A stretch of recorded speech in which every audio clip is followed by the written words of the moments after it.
All right, guys. And next up, I wanted to talk about Mayor Mamdani of New York and just how well he's actually doing.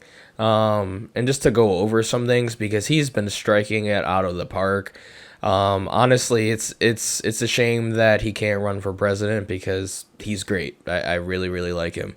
Um, just want to go over a couple of things here. You can see across the top, I've got a couple of tabs open. I'll pull that up here in a second for you. But I did just want to also do like a quick mention, just because I couldn't find like any specific articles on it. But I wanted to mention about how great of a job he did during that really bad snowstorm that hit. He was paying like $30 an hour for people to go and shovel. So like providing, people to get money, especially people that, might be out in the stuff. But where he had lack of workers, he was able to kind of get the whole community to come together and take care of things. You know what I mean? There's not a lot of, around the country, there's not a lot of places that are able to get things cleared that quickly and that well because the sidewalks were clear, right? I live in southeast Michigan, and I'll tell you, the roads, my neighborhood never is clear. Same with the sidewalks. You have to go shovel, obviously, or you get in trouble. But yeah, it's crazy. But the first one we're gonna jump into is how he, has delivered on his childcare within his first 100 days. So here we go. Let's jump into that real quick. All right, guys. So I just wanted to jump in here. There's not really a lot to say. You guys can, read through this article yourself. I'll try to remember to put it below. But basically, he is expanding, childcare within the city. He was able to get the governor on track to do that as well. I know that some people were kind of upset about how he was kind of, being a little friendly with the governor. But it was honestly a good play. He was being nice and playing nice so that he could get long term gains as, for universal childcare. And I really hope this spreads across the country. But he was able to do that. And there's a couple other things. He's also launching 2K to expanding 3K to improving access across the board. The Mamdani administration is treating childcare as a public good, as it should be. Let me see. And I'm like I said, I'm not gonna go through the whole article, but it's really good. You can pause it here and go through here. But I'll read through this though. So this is what the 2K and the 3K is for. So announcing a groundbreaking procurement process to bring new providers into join 2K, and for the first time in 5-year-olds, expanding participation in 3K. Identified the first four communities to receive 2,000 2K seats with plans to expand it to 12,000 across every borough next year and achieve full universality by the end of the first term. Launching a citywide jingle competition with Cardi B to raise awareness ahead of the June 2nd application opening, and then establishing full year programming from 8 a.m. to 6 p.m., 260 days a year as the primary 2K models to meet family needs. Yeah, so that's really awesome. And then it goes into, cutting red tape and then how they're kind of making it more accessible and things like that. But he really knocked it out of the park, right? Like, you don't really meet many politicians that actually accomplish their campaign goals, On top of that, like, good campaign goals, you know what I mean? Not like the bullshit that the Trump administration is doing. Next one we have here is infrastructure improvements. So Mayor Mamdani fills 100,000th pothole in first 100 days.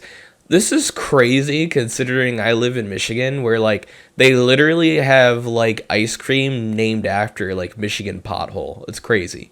So just to read, I'll read a little bit into this real quick for you, and then I've got some interesting things down below. But Mayor Zoran Kwame Mamdani today filled the city's 100,000th pothole on Olympia Boulevard on Staten Island, marking the highest number of potholes filled in the first 100 days of a year in more than a decade. The milestone reflects New York City Department of Transportation's aggressive repair efforts following a historic winter that battered city streets and triggered a surge of potholes this spring, and underscores the administration's commitment to tackling the everyday quality of life issues New Yorkers face.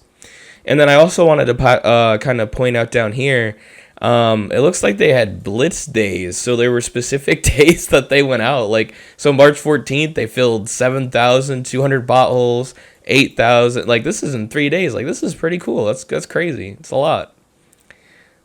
But yeah, that's awesome. That's a big improvement, bringing a tangible life that you can literally feel as you're riding down the road. But yeah, let's jump to the next one here. All right, guys, and the next one here is just kind of talking about like a lot of the property owners, like the landlords, just being really negligent, not fixing issues, just being terrible landlords, right? Because I'm sure we've all been in a place where we've had like terrible landlords, like living in apartments, whether that's or renting from people. It's not a great experience, especially if you can barely live there. Like some of the video footage I've seen, I don't know how people were able to kind of, struggle through and live there, especially paying what they pay in New York. You know what I mean? But Mamdani's holding these guys accountable. Let's get into this article real quick. So Mamdani, in Department of Housing, Preservation and Development Commissioner Dina Levy announced the city has secured a record $31 million in penalties against the owners of Robert Tolton Terrace and Fordham Towers in the Bronx, the largest penalty ever obtained by HPD. The city also secured the appointment of the independent chief restructuring officer as part of the court judgments, froze over $900,000 from the owner's bank accounts, and negotiated to release those funds to the chief reconstructing office to make sure critical repairs are completed for residents across nearly 500 apartments. That's awesome. And they kind of just go into here, and then they talk, they've got some quotes and things like that. But he's really delivered. I think it's like, yeah, I was going to say 31 million in penalties that they've kind of gotten through. Like, that's awesome. Like, it's crazy to me. Like just imagine the rest of the United States, like other cities too, like Chicago and, just other places that are doing the same thing. There's so much more money that can be, gained. Like that's crazy. All right, and let's go to the next one here. One little thing I wanted to kind of throw in here is like another win over the corporations is, Mamdani was actually able to get Amazon to pay up. Let's see, over $9 million in idle fees. I believe this was Ted. I almost said Ted Lasso. Jeff Bezos just recently did an interview where he was basically crying about people saying to raise the taxes on billionaires and saying that people are vilifying them because they are villains. So he went on there, made a fool of himself, and basically said that raising the taxes, on him a little bit wouldn't help any teachers or anything in New York or the Bronx, I think he said. And that's objectively wrong, because Bernie's, I think it was like a 5% wealth tax would literally raise the starting wage for teachers up to $60,000 a year, on top of a bunch of other great things. But anyway, a day after that, whole interview happened, and he said that Mamdani ended up releasing this, and charging them $9 million in idle fees. I love to see it. All right, let's go to the next one here. All right, the next one that I wanted to show out here is that Mamdani actually revoked an Israel-related executive order signed by Adams directly after he got sworn in, because obviously Adams, I believe he was charged with like a felony. I think it was it bribery or something like that.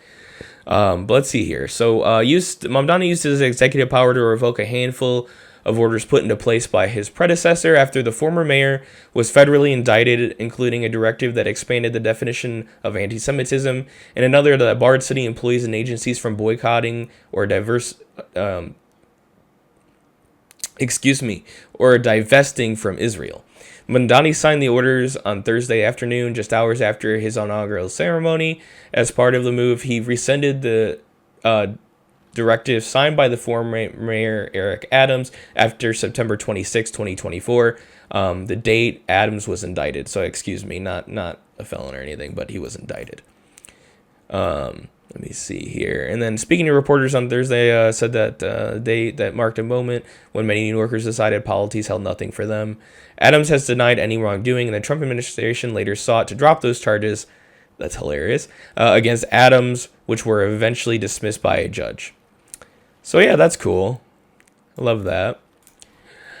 But yeah, so that's really cool. Love to see it. When we do eventually take back power, for the presidency, or in the Senate and everything, when Democrats do come back, they really need to hold people accountable, man. Like, you can't, none of this we just look forward, no looking back bullshit. Like, all these people who are breaking the law need to be fucking held accountable. Like, it's bullshit.